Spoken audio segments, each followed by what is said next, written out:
నా పేరు డాక్టర్ సత్యప్రకాష్ అండి. సో, నేను నా గురించి చెప్పుకోవాలంటే ఫస్ట్ నేను ఎంబీబీఎస్ గాంధీ మెడికల్ కాలేజ్ నుంచి, పీజీ ఉస్మానియా మెడికల్ కాలేజ్ నుంచి, అలర్జీ డిగ్రీ సీఎంసీ నుంచి, స్లీప్ అది వచ్చేసి కొలరాడో నుంచి చేశాను. సో, దీని గురించి కొంచెం వివరంగా వెళ్తే, సో, పల్మనాలజీ అనేది ఒక లంగ్స్‌కి సంబంధించిన వ్యాధి. మా గురించి కోవిడ్ టైంలో చాలా తెలిసిపోని ఉంటారు అందరూ. సో, ఉట్టి కోవిడే ఊపిరితిత్తుల ప్రాబ్లమ్ కాదు. ఇది వచ్చేసి మనకు ఆస్తమా ఉంటది. స్మోకర్స్‌లో సీఓపీడీ అనేది ఉంటది. టీబీ ఉంటది, దగ్గు ఉంటది, ఆయాసం ఉంటది. సో, ఇవన్నీ చూడడం జరుగుతుంది ఈ క్లినిక్‌లో. నెక్స్ట్ వచ్చేసి అలర్జీ. అలర్జీ అంటే నార్మల్‌గా అందరికీ ఏంటి డస్ట్ అలర్జీ ఒకటి చాలా కామన్ ఉంటది. కొంతమందికి ఫుడ్‌కుంటది. బ్రింజాల్ ఇలా తిన్నప్పుడు దురద పెట్టడం కానీ, గొంతులో గులగుల పెట్టడం కానీ, సో ఇది అవుతుంది. నెక్స్ట్ నా స్పెషాలిటీ ఇంకోటి స్లీప్. స్లీప్ అంటే ఎవరికి నిద్ర తొందరగా పట్టదో, ఎవరికి నిద్ర పట్టినా ఆ ప్రాపర్ ఏదైతే మంచి స్లీప్ అంటారు. పడుకున్నాక ఫ్రెష్ అయ్యామనే ఒక ఫీలింగ్ అంటారో అది రాకపోవడం. గురక పెట్టడం.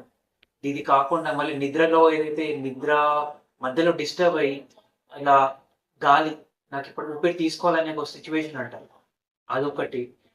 దీంతో పాటు నిద్రకు సంబంధించిన వేరేవి కూడా ఉంటాయి. ఒట్టి గురక పెట్టడం నార్మల్‌గా ఏమనుకుంటారు, గురక పెడితే మంచి నిద్ర వచ్చిందనేది ఒక నార్మల్‌గా ఇండియన్ సొసైటీలో ఉంటది. బట్ అది కాదు.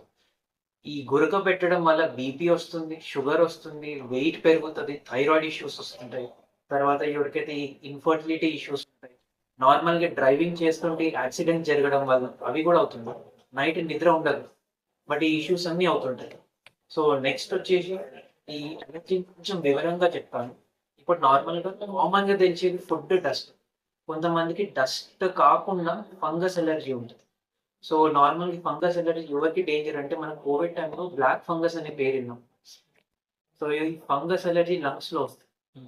సో, అదొకటి. నెక్స్ట్ టాబ్లెట్స్ పడకపోవడం. డ్రగ్ అలర్జీ అంటారు. సో, ఆ డ్రగ్ అలర్జీ పైన కూడా ఇక్కడ టెస్టింగ్ జరగడం జరుగుతుంది.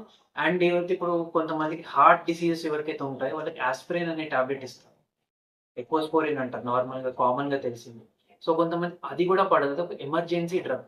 అది పెడితే రక్తం అనేది పల్చగా ఉంటుంది. సో, కొంతమందికి ఆ రక్తం ఇంపార్టెంట్ డ్రగ్ కూడా పడకపోవడం ఏం చేస్తారంటే డీసెన్సిటైజేషన్ అంటారు. ఆ డ్రగ్ ఇచ్చి నేను బాడీకి అలవాటు చేసి ఆ డ్రగ్ యూజ్ అయ్యేలా చేస్తాం. ఎందుకంటే ఆ డ్రగ్ లేకుంటే ఎవరికైతే హార్ట్‌లో స్టెంట్ ఏస్తే బ్లాక్ అయిపోతుంది.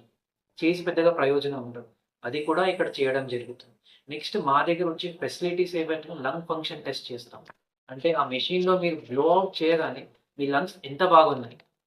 సో, ఎంత గట్టిగా పడుతున్నాయా? లూజ్‌గా అవుతున్నాయా? లేకుంటే ఈ పైప్ అంటారు. ట్రెకియా అంటారు. బ్రాంకై అంటారు. ఈ పైప్స్ దగ్గర ఏమైనా దగ్గరకి అవుతున్నాయా? లేకుంటే అవి పెద్దగా అయ్యాయి. లోపట ఫ్లెమ్ ఉందా? సో, అన్నీ ఒకే మెషిన్‌లో ఒకే టెస్ట్‌లో జరిగిపోతుంది. సో, ఆ పరికరం కూడా ఉంది.